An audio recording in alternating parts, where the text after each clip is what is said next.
It seems like the labor pains have started. As a first-time mom, I was filled with anxiety. Being far from my hometown, a trip back for childbirth was out of the question. However, my in-laws' house is only about a 10-minute walk away. With a good relationship with my in-laws, I planned to rely on them if anything happened as I prepared for childbirth. My due date was yesterday. Just as my husband left for work and it was conceivable that I could give birth at any time, something that felt like labor pains began. I just arrived at work. It's not like the baby will be born right away. Let me know if anything changes. Despite my anxieties, my husband seemed indifferent. Looking back, I realized that his behavior had been strange for some time. My name is Ellie. I quit my job when I found out I was pregnant and am now a 32-year-old full-time housewife. My husband, George, is 2 years older and was a senior at the university I attended. We reunited at a university club gathering 3 years ago and hit it off. Considering our age, we decided to get married soon after. I was happy to be able to get married while still in my late 20s. George's job is demanding, and he often comes home late or has to work on his off days, which only adds to my anxieties. But my mother-in-law occasionally checks on me, and she was a great help when my morning sickness was severe. She's looking forward to the birth of her grandchild, and for her sake as well, I want to deliver a healthy baby. My father-in-law has also driven me to the hospital a few times. I've been blessed with wonderful in-laws. And then there was yesterday, my due date. Seeing no changes in my condition made me anxious. It's the due date, but the baby hasn't come out yet, huh? When I voiced my worries to George before he left for work, he became irritated as he hurriedly prepared to leave. If the labor pains haven't started, it means it's not time yet. There's no point in overthinking it. The baby will come out when it's ready. He left for work after saying this indifferently. It's not that I wanted him to do anything in particular. I just wanted him to understand and empathize with my anxious feelings. We've argued about this several times during my pregnancy. George always says, "There's no point in overthinking. Things will work out." Does worrying achieve anything? Maybe he's right, but giving birth is a matter of life and death. He was indifferent when my morning sickness was severe and when I had painful contractions. When we found out I was pregnant, he was so happy. What happened? I'm going to be a dad. I remember how delighted he was when we went shopping for baby supplies together. But slowly, his attitude changed. And by the time I reached the stable period of my pregnancy, he had become noticeably cold. Maybe it was because work was particularly busy at the time. But I wished he would listen more, show more concern. With these feelings, I've made it to today. Even today, a day past the due date, George left for work with his usual expression. Despite my frustrations, I prioritized the baby in my belly and managed to see George off with a normal expression. And about an hour later, that's when what seems like labor pains began.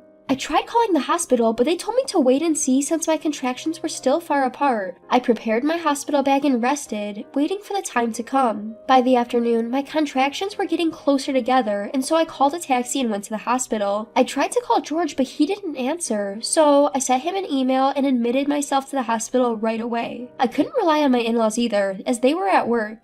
From that point on, all I remember is enduring the intense pain. The pain was excruciating, and I felt alone and anxious. I felt like I was going to pass out from the pain several times. George finally arrived at the hospital in the evening, and to make things worse, he seemed to have had some alcohol. Really? Today of all days? Even after I told him I was in labor? He excused himself saying, "I had a sudden drinking party, but I only had 1 beer. He seemed proud, almost as if he thought not having more than 1 beer was something commendable. This drove me mad. What? Even 1 beer is still drinking. You reek of alcohol. Don't come into my room like this. Get out. Between the bellyache and the smell of alcohol, I didn't even know what I was saying anymore. At that point, a nurse who came to check on me kicked George out and I was left alone once again. I spent a restless night and before I knew it, it was morning. It seems like the baby will be born soon. After moving to the delivery room and waiting for a while, George, who seemed to have sobered up by then, came in. What does he want now? I wanted to say that, but I didn't even have the energy to speak. Finally, my son was born safely. Despite nearly passing out from the pain, I felt relieved when I saw my son crying healthily. When the nurse handed my son to George, he hesitated but eventually held him. I was vaguely thinking, so he's a dad now, when George made an outrageous remark. "He doesn't look like me at all. Whose kid is this?" Saying that, he pushed our son back to the nurse. What? I didn't understand what was happening and glared at George. Get out! Even though I didn't want to speak because of the pain, I told George succinctly, and he left the room without a word. What is he thinking? Could such a thing happen? I didn't have the energy to worry about what had happened to George, and I was just furious. My son was taken to the nursery and I was taken to my room, but I couldn't rest because I was too angry. Still, because I was so exhausted, I fell asleep without realizing it. Taking care of my son kept me busy every day, and my 5-day hospital stay flew by. George came to see our son and me from time to time, but because we were in separate rooms, we only spent a few minutes together. My mother-in-law accompanied me when I was discharged, but George apparently went to work. My mother-in-law, who seemed oblivious to George's antics, adored and cared for our son, telling how cute my baby boy is all the time. My father-in-law, who had left work early, also came to our house. He and my mother-in-law looked after our son, so I was able to rest a bit. I was truly grateful to my in-laws. In the evening, as my mother-in-law was preparing dinner, George came home. Welcome back. I greeted him, but he was cold and unresponsive. As soon as he entered the living room, he pulled an envelope out of his bag. Without even holding our son, he smirked and called me over. Ellie, I have something to talk about. I was annoyed by his attitude, but what happened next was even more unbelievable. George took out some documents from the envelope and thrust them in my face. I had it tested. It's not my child, so we're getting a divorce. This proves your affair. What? I couldn't help but let out a strange sound, and my mother-in-law's hand stopped as she was cooking. My father-in-law, who was holding our son, froze and looked at George. Despite the three of us being dumbfounded, George had a smug look on his face. When he was born, I thought he didn't look like me at all, so I secretly had a DNA test done. And? I sighed and prompted him to continue. So, look at this. The document he showed me had some complicated words and numbers, but I read aloud the sentence that caught my eye. The tested individual cannot be excluded as the biological father. George snorted confidently. Excluded means I'm not the father, right? What? Zero reading comprehension? I calmly retorted. If he's not excluded, it means you are the father. Then George started to panic. What? No way. I remembered what happened during the birth and became angry again. So you said all those things back then because you suspected me of cheating? I clearly remember George saying, "Whose kid is this?" when he saw our newborn son. I said it in front of my in-laws. They were furious. George, how could you? What were you thinking, doing that to Ellie when she was going through so much? As George was scolded by his parents, he started to make excuses. Well, Ellie's workplace was full of men, and she often went to drinking parties. There were days when she came home late, so of course I'd be worried. I started to get annoyed with George, who was glancing at me as he spoke. Look, I reported every drinking party, and you even picked me up when I was going to be late, remember? And still you suspected me? But George still laughed as if he was right. Well, you know, I've seen stories on the internet about people raising their affair partner's child, right? When I was talking to a coworker, they said I should have a DNA test done. Oh, I see. There might be no point in talking to this man. Really? You took the word of the internet and some stranger over me? You trusted the stories of people you don't even know instead of me? My anger wouldn't subside. I struggled with morning sickness and went through a tough labor just to give birth to a healthy child for you, George. And this is what you were thinking? My mother-in-law broke down in tears, and my father-in-law was furious. I can't believe this! As I angrily slapped the documents out of George's hand, he tried to pick them up but dropped his bag, and something unexpected fell out. I couldn't believe my eyes. What's this? There was a divorce form in George's bag. Are you planning to divorce?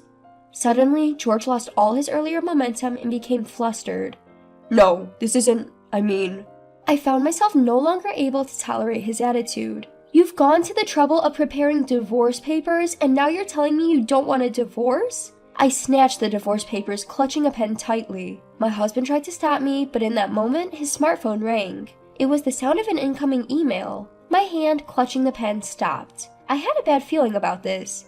When did his behavior and words start to seem strange? It had been weird since summer, after spring had passed. What is this unease? On impulse, I snatched my husband's phone. Holding back my husband, who was trying to retrieve it in a panic, I unlocked the screen.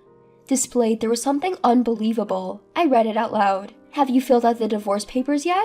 It wasn't your child anyway, right? Claim alimony from your wife, and let's go on a lavish trip. What's this?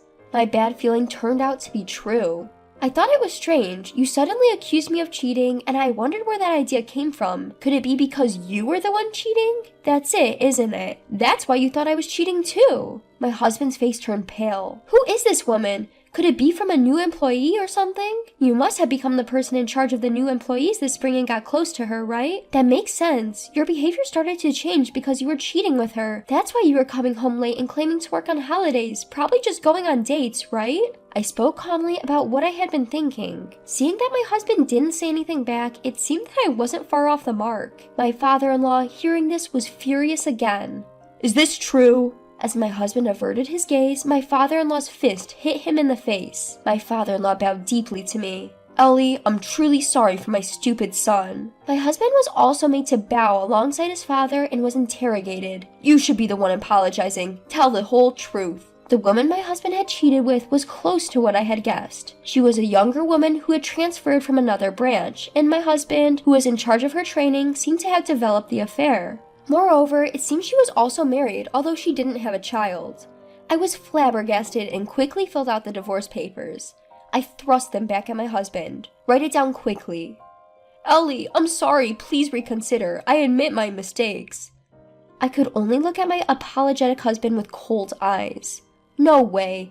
I don't need someone who won't be there for me when I'm hurting the most. I don't want to see your face anymore. You thought our son wasn't yours, so you don't have to see him again. Well, I will take child support though. Prompted by my father-in-law, my husband filled out the divorce papers. When my father-in-law is a witness, we discussed alimony and child support. While all this was happening, my mother-in-law, who had taken my son somewhere, returned. She silently handed something to my husband. A confused George took it and opened it to find an old photo album. In it was a picture of a baby who looked just like our son now.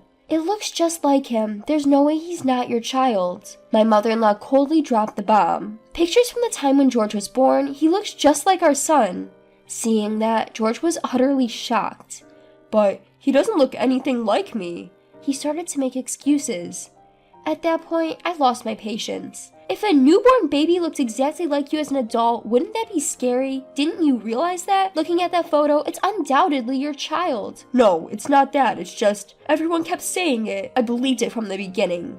Liar, if you believed it, you wouldn't have insisted on a DNA test. Always blaming others. Take some responsibility for your actions. You were neglecting your pregnant wife and having an affair. That's a fact. It doesn't change. Moreover, you were swayed by your mistress, doubted your wife, and even did a DNA test with your newborn son. Is there any sincerity in any of these actions? None, right? While I was suffering, you were having an affair. I am not so generous to forgive someone like that. I launched into him without even taking a breath. George kept apologizing, but of course, I didn't forgive him.